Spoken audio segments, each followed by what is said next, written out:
Hi guys, praise Lord, shalom. प्रियो, मैं प्रभु का धन्यवाद करता हूँ कि फिर एक बार उसने अनुग्रह किया कि आपके सामने आके परमेश्वर की महिमा कर सकूँ।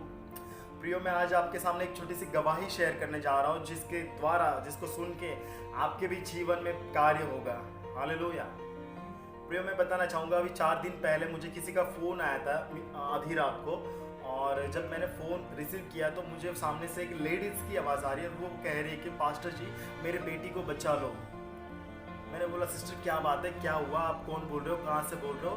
तो उन्होंने अपनी जो भी आप बीती सब बताई मुझे। तो उन्होंने बताया कि मेरी बेटी है जो अभी करीबन 24 साल की है। तो बीते 1 साल पहले उसको बेबी हुआ, सीजर हुआ था। उसके बाद पथरी का ऑपरेशन हो गया और कुछ कारणवश उसके जीवन में ऐसी सिचुएशन आ गई कि अभी 4 दिन से वो खाना भी नहीं खा रही और बहुत वीक हो रखी है। जब डॉक्टर आता है घर में तो उसको जो नस है वो भी नहीं मिलती कि जब ग्लूकोज चढ़ाया जाए।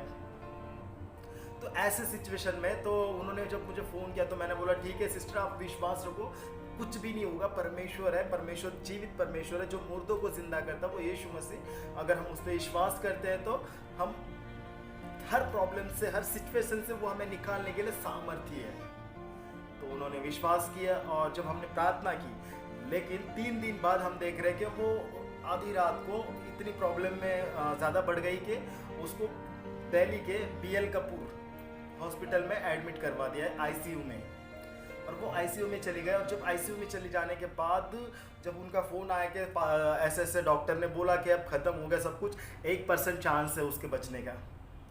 तब मुझे भी फील हुआ कि सडनली मेरे आंखों से आंसू आने लगे कि प्रभु ये क्या हुआ, 1% चांस, तो अब क्या होगा, बचेगा या नहीं बचेगा ऐसे सिचुएशन में। लेकिन ऐसे सिचुएशन में हमने प्रार्थना करनी नहीं छोड़ी, क्योंकि भले परिस्थिति हमारी जो कुछ भी हो, कुछ भी दिख रही हो, लेकिन हमें विश्वास, हमें परमेश्वर के वचन पे विश्वास है। क्योंकि परमेश्वर का वचन कहता है, चाहे पहाड़ टल जाए, आकाश टल जाए, पहाड़ हट जाए, लेकिन परमेश्वर का वाचा, परमेश्वर का वचन कभी नहीं टलेगा। हालेलुया। तो उसका वायदा था कि मैं कभी तुझे छोड़ूंगा नहीं और कभी त्यागूंगा नहीं। जो परमेश्वर के भय में चलते, जो परमेश्वर को पुकारते, हमेशा उसके समीप रहता, उसकी प्रार्थना को सुनने वाला परमेश्वर है वो।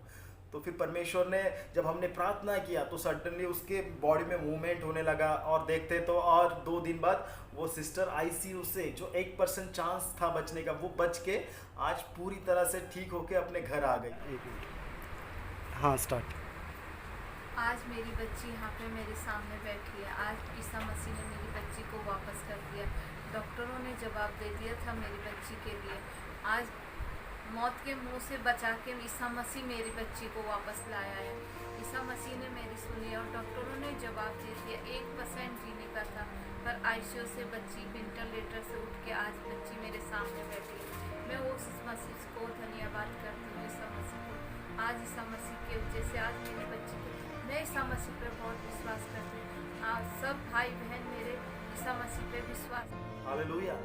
तो प्रियो, इसके द्वारा मैं यही क्या बताना चाहूँगा कि हमारा परमेश्वर, यदि हो सकता है आपके जीवन में भी परेशानी चल रही हो, यदि आप भी अपने जीवन में कुछ ऐसी सिचुएशन से गुजर रहे हो जब आपका पैसा आपके काम नहीं आ रहा, जब आपके रिश्तेदार आपके काम नहीं आ रहे, ऐसे सिचुएशन में आपको यही कहना चाहूँगा कि परमेश्वर के पास आइए। परमेश्वर आपसे प्यार करता है। यीशु मसीह जो अपने हमारे पापों के लिए मारा गया, गाड़ा गया और तीसरे दिन मुर्दों से फिर जिंदा हुआ, वो आज भी जिंदा है। हालेलुया। वो आपको कभी तन्हा नहीं छोड़ेगा, आपको कभी अकेला नहीं छोड़ेगा। प्रियो, प्रभु आप सबको इस गवाही के द्वारा आशीषित करें।